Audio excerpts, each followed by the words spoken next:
Hello guys, আসসালামু আলাইকুম। কথা কতি যাবো কি বেড়ারা লুডু খেলাইতেছে লজ্জা পাইছি। কই গাইস কই যদি বেড়ারা তাকাই থাকে মুখের দিকে। এইটা নবীনগর ঘুরতে আইছি, কইছি না ঘুরতে আসমু।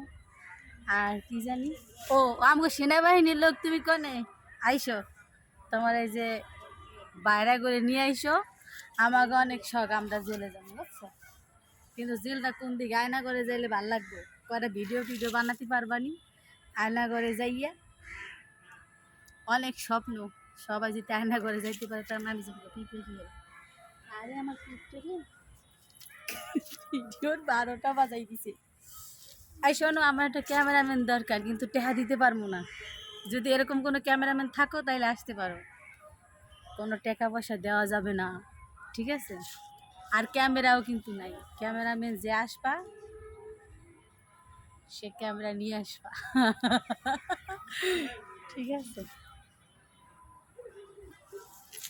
আর কি জানি কমে গেছিলাম, ও আকাশে অনেক মেঘ। নবীনগর ঘুরতে আইছি 4:30 বাজে, ঢুকছিও 4:30 বাজে। আমি বেশি সময় থাকবো না, চলে যাবো বাসায়, ঠিক আছে?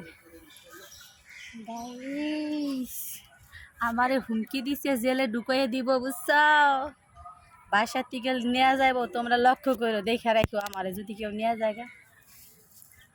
পুলিশ তো বাংলাদেশে নাই, সেনাবাহিনী বাইরেছি, এখন খালি বলে মানুষ ধরবার নিব, অন্যায় ছাড়া বলে মিথ্যা মিথ্যা মামলা দেবো। মুই রেকর্ডিং করে রাইখা দিছি, বেড়ায় মোরে কি কইছে মিথ্যে মিথ্যা মামলা দেবো বুঝছো। বেড়ার মায়ের জামাই চুরি করছি সেই জন্যই। Tata bye.